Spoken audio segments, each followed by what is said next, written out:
Tottenham Hotspur are a riddle wrapped in a mystery inside of Tanguy Ndombele. How did they get inside of Tanguy Ndombele? Who put them there? Does he mind? No one quite knows. They are simultaneously the most and the least interesting team in the Premier League.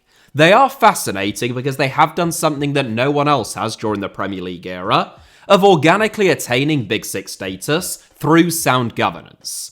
The only other Premier League era additions, Chelsea and Man City, did so because they were bankrolled by Roman Abramovich and the United Arab Emirates, whereas Spurs have never been one of the league's highest spending clubs. They have consistently had among the lowest wage to turnover percentages in world football, and their ascent to the top table of world football's money league has been attained through shrewd management, smart player trading, and a maximising of commercial and matchday revenue. But what have they got to show for it? A shiny and undoubtedly mightily impressive new stadium, considered by some to be the finest in world football, but that is about it. For all of their wealth, Spurs are the 9th most lucrative football club on the planet, ahead of Chelsea, Borussia Dortmund, both of the Milan Giants and Juventus. They haven't won a league title in over 60 years, they haven't won a trophy of any description in 17 years, and that was a League Cup, and they are currently 15th in the Premier League table, just 3 places above the relegation zone. In an era when revenue determines success, with an almost frightening and verging upon tedious degree of accuracy in football, Spurs are pretty much unique in actually having become less successful on the pitch, while becoming so much more successful off it.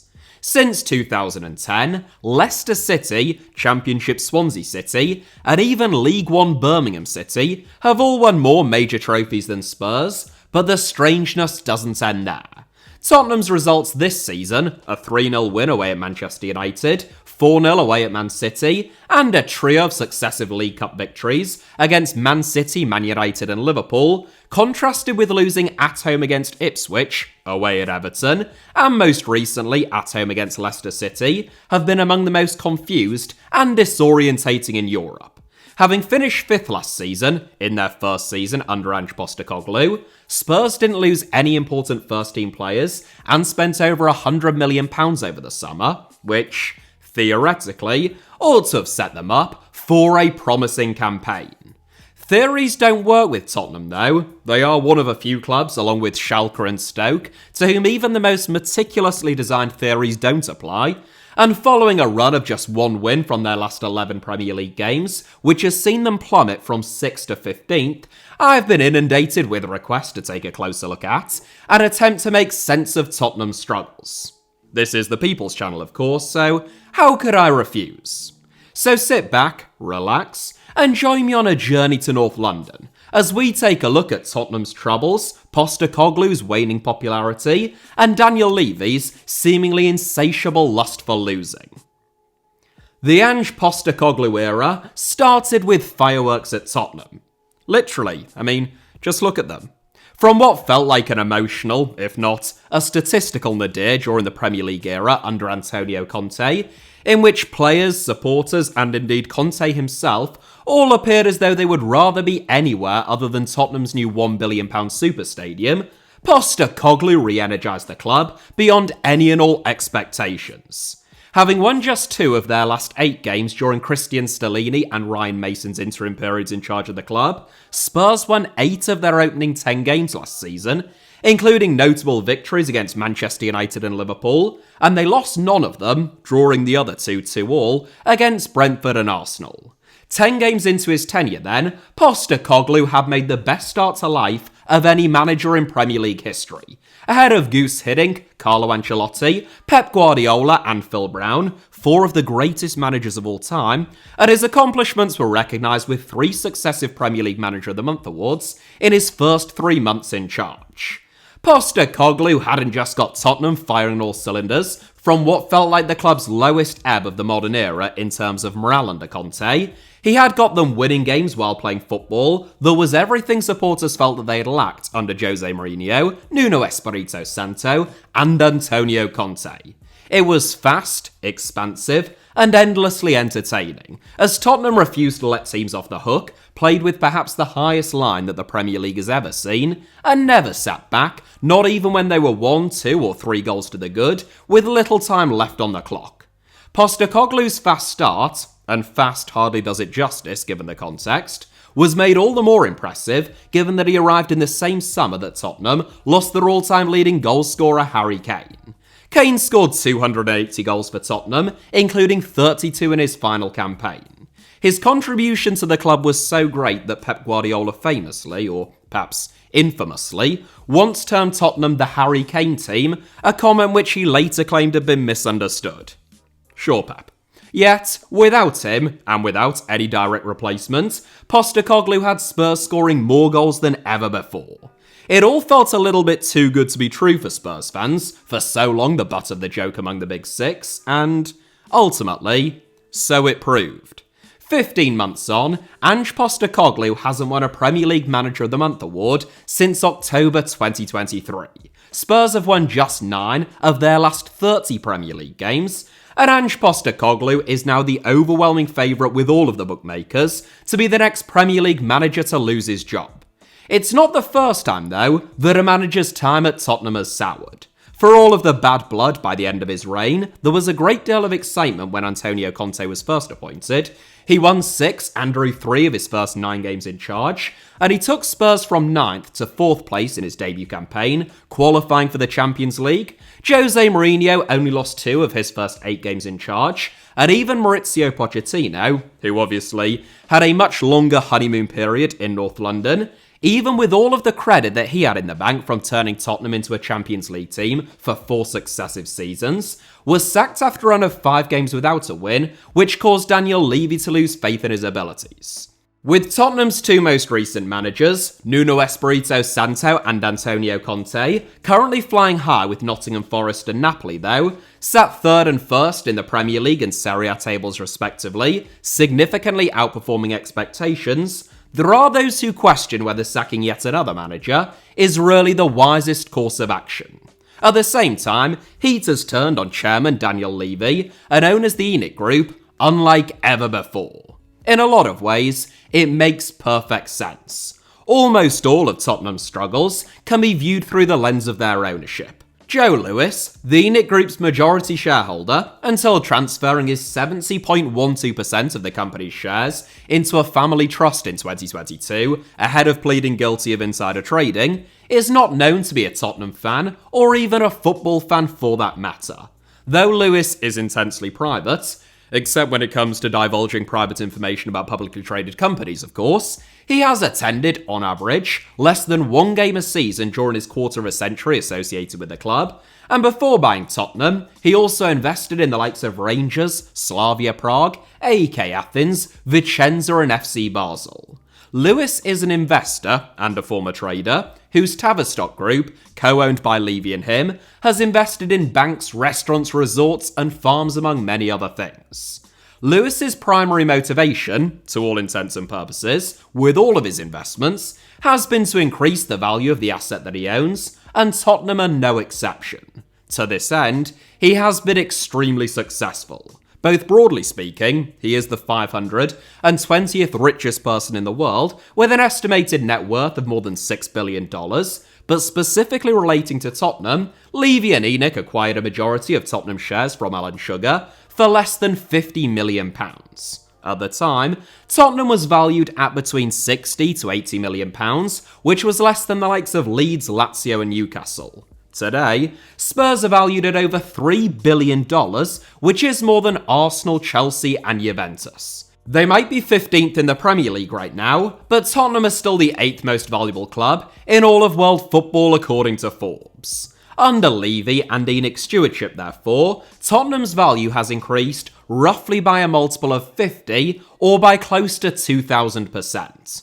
By any metric, that is a highly successful investment. And that is to say nothing of Daniel Levy's own £6.58 million annual salary package, which makes him the highest paid executive in the Premier League.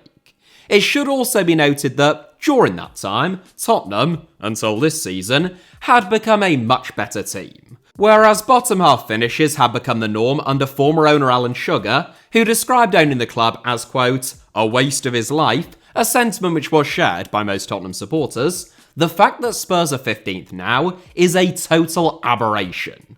Not once in the last 15 years have Spurs finished outside of the top half of the Premier League table, enjoying 13 top 6 finishes, 7 top 4 finishes, and a record high second place finish in the 2016-17 season during that time. There are clubs with comparable levels of historic success and support, Aston Villa, Everton, Newcastle, who were in similar predicaments to Tottenham when Levy and Enoch arrived, who would die for that degree of relative success, consistency, and the economic advantages that sound governance now affords Spurs within the era of PSR. Nonetheless, there is a sense in which Tottenham's penny pinching has prevented them from winning the biggest prizes. Less than 2 years ago, in what proved, unsurprisingly, to be his final press conference following a 3-3 draw away at Southampton, Antonio Conte stated, quote, Tottenham's story is this: 20 years that there is the owner, and they never won something. End quote.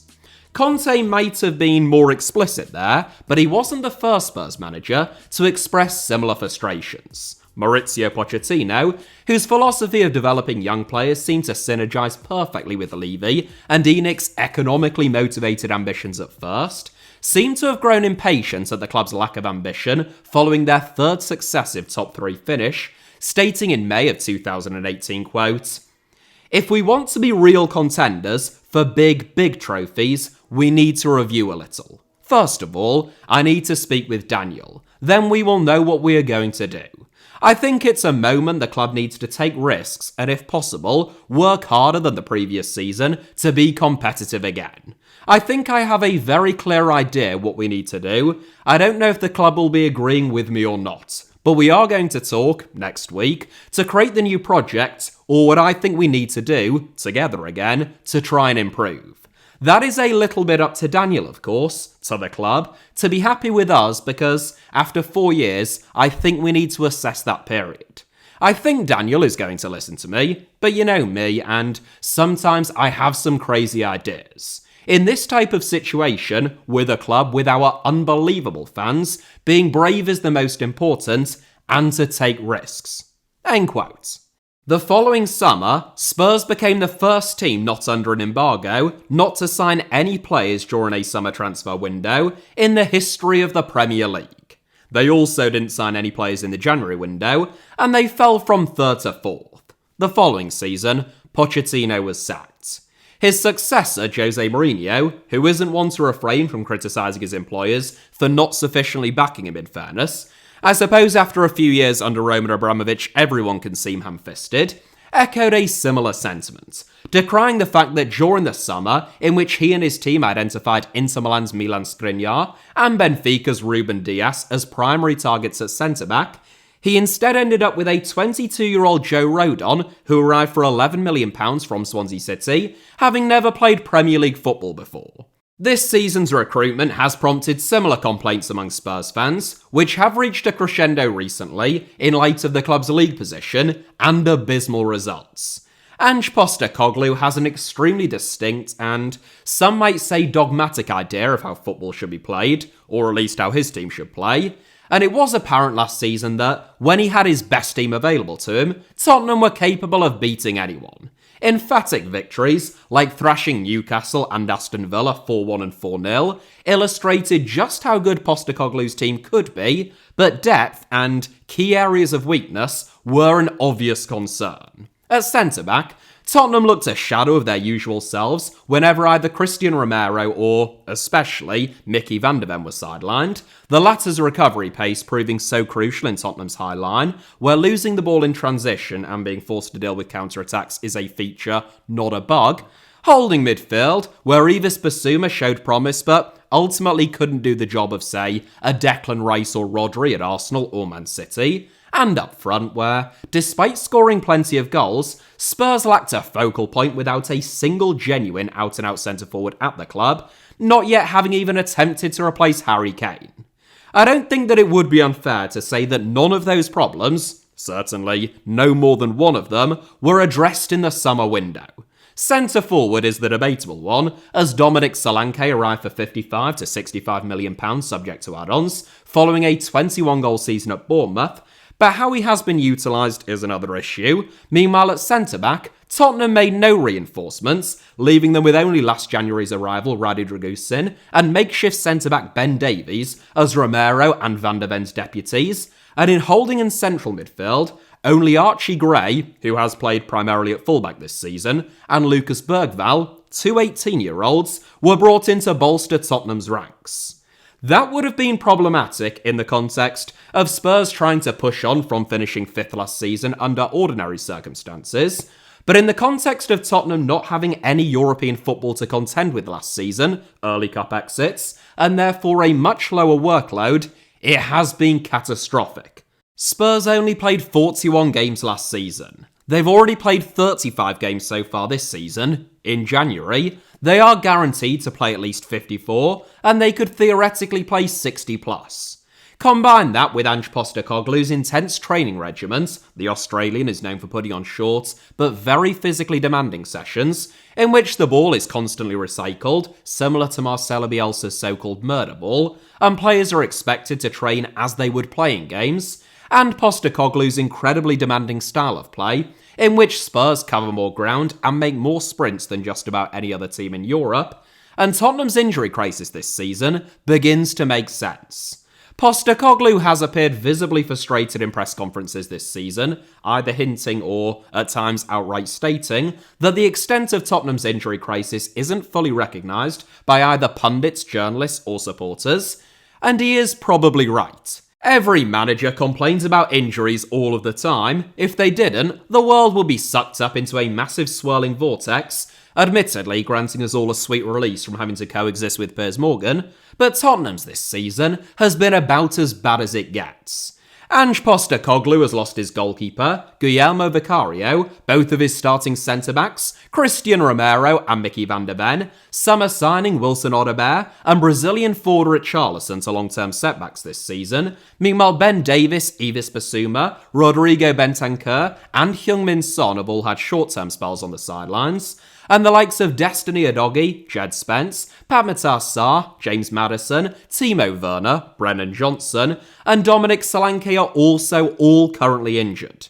That is 16 players, and the end result is bleak. If you look at the 11 that started for Tottenham in their most recent 2-1 defeat at home against Leicester City, even against a team in the relegation zone, that result probably shouldn't come as any great surprise. Antonin Kinski is a 21-year-old goalkeeper who has been thrown straight in at the deep end following his £12.5 million arrival from Slavia Prague. Of Tottenham's back four, only Pedro Porro would be in with a shot at starting if they were at full strength, with Dragusin and Davies a seriously shoddy centre-back partnership, and 18-year-old Archie Gray shoehorned in at left-back. The midfield is a slight improvement, but it speaks volumes that fellow 18-year-old summer signing Lucas Bergvall has arguably been the standout in there in recent weeks, and though Tottenham's front three is undoubtedly the strongest area of the team on paper in light of their current injuries, Heung-min Son has been painfully out of sorts recently, Richarlison suffered a groin injury and had to be substituted in that game, and Dejan Kulusevski, a rare bright spark this season, had one of his worst games. The problem for Ange Postecoglou isn't just that these players aren't good enough to execute his game plan, yet he is being forced to play them regardless. It is worse still. The fact that he is having to play them, as he has acknowledged, when several of them need to be rested, as Spurs play almost a game every 3 days, means that they themselves are at greater risk of becoming fatigued, overworked, and picking up injuries of their own. It is a vicious cycle which is destroying Tottenham's season, and there are only so many times that you can say that things can't get any worse, only for someone else to join that injury list before you begin to wonder, a la Mick McCarthy, whether things can, indeed, keep on getting worse. 1 win in 17, it can't go on like this, can it? It can. The Spurs bench against Leicester contains several players unfamiliar to those who don't pay close attention to the Premier League Development League, namely Will Lancashire, Mikey Moore, Heung-min, Callum Olasese, and Oyamdemola Ajayi, several of whom are actually very highly rated and may well go on to become brilliant players, but all of whom are between the ages of 17 and 19. Ajayi doesn't even have his own Wikipedia page yet. Meanwhile, one of Tottenham's 3 remaining substitutes, goalkeeper Brandon Austin, is 26 years old, but he's also made a grand total of just 2 appearances since becoming a first-team player at Spurs 6 years ago, and only 19 games in total out on loan in Denmark and the United States.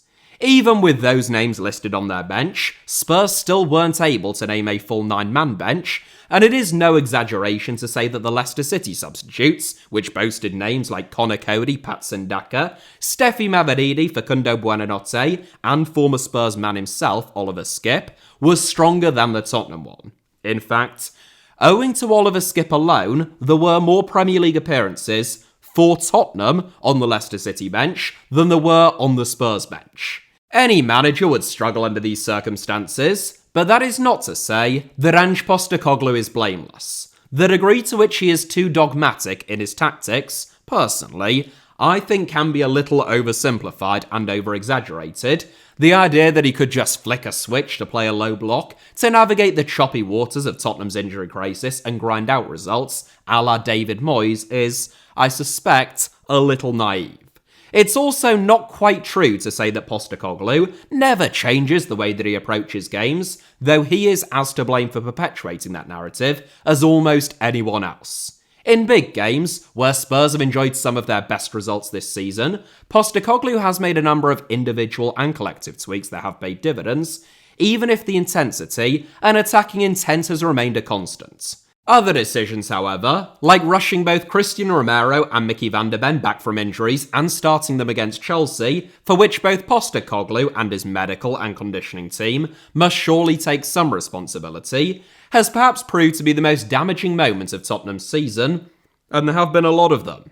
In some ways, that game was like a microcosm of Postecoglou's entire time in North London. Spurs started brilliantly, racing into an early 2-goal lead and blowing Chelsea away. They lost key players like Romero in the first half and Van der Ven in the second to injuries, preventing them from being able to maintain their high intensity without being split wide open. They didn't make any adjustments despite that obvious impairment. They made a couple of really stupid mistakes, namely giving away 2 totally brainless penalties, and they ultimately lost the game 4-3 in what was a fantastic spectacle for neutrals, but added 0 points to Tottenham's tally this season. Tottenham's underlying attacking stats this season have actually been pretty impressive.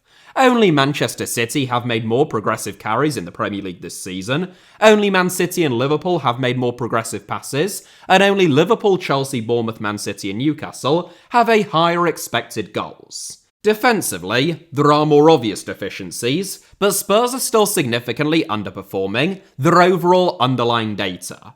Where we see the most concerning statistics for Spurs, easy for me to say, unsurprisingly, is in transition. Only Newcastle have been dispossessed more times in the Premier League this season, and Spurs have the lowest percentage of successful take-ons in the entire division. The shining light for Spurs this season, and one of the reasons why, at the time of recording at least, Ange Postecoglou still has a job, has been their form in the cup competitions. Europe may be a massive drag on Spurs in terms of workload, fatigue and injuries, but their Europa League form, where Spurs have won 4, drawn 2 and lost only 1 of their group stage games, sitting pretty up in 6th, and already safely through to the knockout stage, has far exceeded their Premier League form. In the FA Cup, despite a third-round scare against Tamworth, Spurs put the non-leaguers to the sword in extra time, winning 3-0, and booking their spot in the 4th round, where they will face Aston Villa. And in the League Cup, they have already knocked out Coventry, Man City and Manchester United, and they lead 1-0 in the semi-final following victory in the first leg against Liverpool, who they face for a spot in the final next week. It would be difficult to overstate the importance of Tottenham getting their hands on a trophy this season. Although clubs who hope to compete with them, like Aston Villa and Newcastle United, haven't won anything since the mid-90s and the mid-50s respectively, or the late 60s in Newcastle's case if you include the Intercity Fairs Cup, by virtue of their Big Six status and consistently high league finishes for the best part of 2 decades, Tottenham's shorter trophy drought receives far more attention.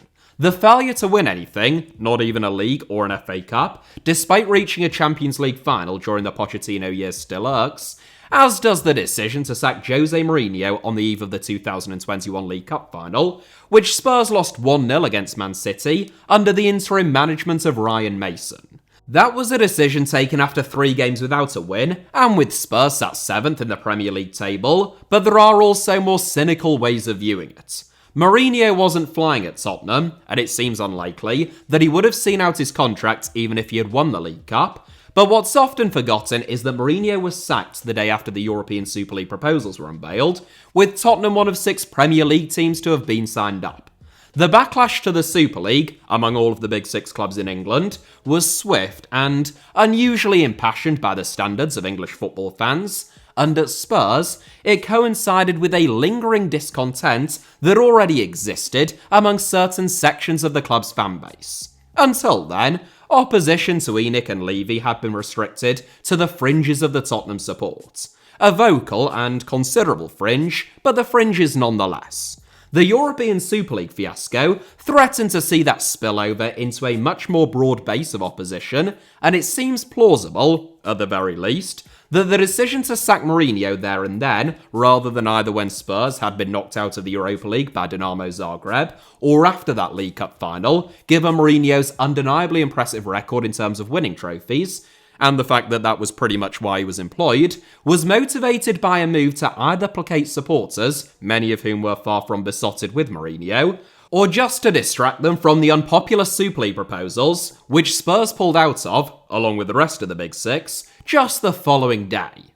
Anyway, I digress. The point here being, Tottenham's trophy drought has been a long and painful one, and most Spurs fans would accept their league form suffering for a season if it meant getting their hands on a League Cup, FA Cup, or Europa League. However, there is suffering, as in missing out on Europe next season, and then there is suffering, as in being second from bottom of the Premier League form table, ahead of only Southampton, literally one of the worst Premier League teams of all time, 15th in the table and falling, and only semi-ironic talk of relegation. Spurs won't get relegated this season. I feel fairly confident stating that, even in light of their recent form and ever-worsening injury crisis, but the fact that we are even talking about it as a possibility is a stark comment on how disastrous this season has been.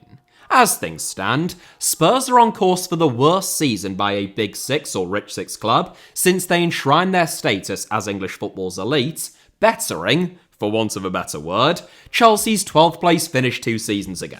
And much as Spurs have so far been able to turn on the style in the big games, and in the cup competitions this season, with Ange Postecoglou's high-line intense press, and constant attempts to create overloads, seeming to fare better against stronger opposition who look to press Tottenham themselves, rather than those who sit deep in a low block and look to hit Spurs on the break, how realistic it is to expect that cup form to be maintained with an 11 like the one that started against Leicester, when Spurs still have a semi-final second leg against Liverpool, and a final against either Arsenal or Newcastle if they can survive that trip to Anfield? Well, let's just say, you probably wouldn't want to bet on it. The sentiment among Spurs fans towards Postecoglou is somewhat split. In light of recent results and the club's league position, inevitably, some have lost patience. Others, however, feel as though Postecoglou hasn't been sufficiently backed in order to implement what is undoubtedly a very ambitious way of playing, that he has been unfortunate with injuries, and they can see, on occasion, what his team are capable of at their best. If Tottenham sack Postecoglou, they will be searching for their 5th permanent manager in barely 6 years since Mauricio Pochettino's departure, and their 8th manager, if you include those who have been in caretaker and interim charge. Daniel Levy's strategy has shifted over the last 10 years, from the long-term appointment of Pochettino, which was clearly focused on gradual progression, built around a core of talented young players, to the short-term appointments of Jose Mourinho and Antonio Conte, who rarely stick around anywhere for long, but tend to win something within their 2 or 3 seasons at a club, with Spurs being just about the sole exception to that rule. Postecoglou represented another change in tact, a radical one in fact, from the pragmatism of Mourinho and Conte, whose first instinct is to make their teams tough to beat, to the far more attacking and adventurous principles of the Australian. The latter feels more at home at Tottenham, whose supporters have a distinct affinity with attacking football, dating all the way back to Bill Nicholson in the 50s, 60s and 70s, Arthur Rowe's 1951 title-winning team, and even further back still to Peter McWilliam, one of the earliest architects of what would come to be known as total football, who managed Spurs from 1912 to 1927, and again from 1938 to 1942. It is for all of those reasons that, though Spurs are currently in their lowest league position of the modern era, there is still more enthusiasm and goodwill towards Postecoglou than there was towards Antonio Conte and his team by the time that the Italian lost his job. There has also been a clear change of tact within the transfer market where, for a start, Spurs have spent a lot more money since sacking Pochettino. During the Argentines' more than 5 years in North London, Tottenham had the 6th lowest net spend of any team in the Premier League, whereas the rest of the Big Six spent a respective 209, 219, 279, 546 and, in Manchester City's case, €641 million throughout the course of Pochettino's reign. Spurs had a net spend of barely €31 million. The only Premier League clubs to spend less than them, net, were Queen's Park Rangers, the mighty Hull City, Norwich City, Southampton and Swansea City, all but one of whom, Southampton, were relegated during that time. Since Pochettino's departure, which is also a period of a little over 5 years, Spurs have a net spend of almost €650 million, which is the 4th highest figure in the Premier League, ahead of Man City and Liverpool, roughly on par with Arsenal, and only significantly trailing Manchester United and Chelsea. In terms of player profiles, Daniel Levy wants to stop the cycle of signing relatively mediocre players on whom Spurs can potentially get burnt, and turn their focus instead to young players with lots of upside, like Archie Gray and Lucas Bergvall, or tried and tested Premier League players, where there should be a lot less variance in terms of what Tottenham gets, like a 27-year-old Dominic Solanke. It is a strategy which is not without merit, but buying for the future is causing Spurs serious problems in the present. We saw the same thing happen at Chelsea over the past 2 or 3 years, whose more than 30 signings since Todd Boehly and Clear Lake Capital arrived have an average age of just a little over 22. If you wanted to be optimistic, you could point to Chelsea's improved fortune so far this season, a few years into that project, but even they are only 6th after spending an eye-watering amount of money, which is, vastly more than Spurs have spent, purchasing arguably a higher calibre of young player, and certainly a far greater number of them. What's more, while their net transfer expenditure has increased significantly, in terms of wage budgets, which is every club's biggest expense, and tends to separate the men from the boys in modern football, Spurs continue to lag far behind their Big Six rivals. A £222 million wage bill for the 2023-24 season puts Spurs way behind Arsenal at £327 million, Chelsea at £338 million, Manchester United at £365 million, Liverpool at £387 million, and Manchester City at £413 million, and much closer in fact to Newcastle United at £217 million, and even fellow strugglers West Ham at £161 million than any of their Big Six rivals, despite, and I must repeat this point, having the 9th highest revenue in all of world football. Spurs spend just 42% of their turnover on wages, which is the lowest of any major club in European football. When you compare it to 68% at Newcastle United and a whopping 96% at Aston Villa, it becomes a little bit easier to understand both why Tottenham have been so commercially successful in recent years, which is great news for ENIC and Daniel Levy, but also why they have found it difficult to get their hands on silverware and have frustrated a series of managers who have been highly successful elsewhere. In other words, while the strategy has shifted, quite radically in fact, on a couple of occasions over the last 10 years, the underlying principle upon which Tottenham are run has never wavered. Tottenham's £1 billion stadium, which will likely give them the highest matchday revenue in the Premier League this season, despite enduring an abysmal campaign, and among the highest commercial and overall revenue as a result, has secured the club's future as economic titans of the English and European game for the next 10, 20, perhaps even 50 years. And that is surely to be lauded. However, there is a degree to which it feels as though Spurs have become a stadium with a football club attached to it, rather than the other way around. The Beyoncé concerts, NFL games, and heavyweight boxing bouts are fantastic for Tottenham's bottom line, but the usefulness of that, from a supporter's perspective at least, is jeopardised if the club's commercial operations take precedence over their football operations, which some would argue is already the case. What's more, one of the reasons why the Tottenham Hotspur Stadium is so lucrative is because Tottenham charge among the most for their season and matchday tickets of any team in the Premier League. Clearly, that is no obstacle to Tottenham selling out, or it isn't yet at least, but it also changes the profile of fan who is able to attend Tottenham games, and it realigns their expectations. If you are paying over £1,000 for a season ticket, and the average season ticket is more than £1,000 at Spurs, rising to almost £2,500 in some areas of the ground, it is probably reasonable to expect better than 15th, 1 point above Everton who have a game in hand, and no trophies for over 15 years.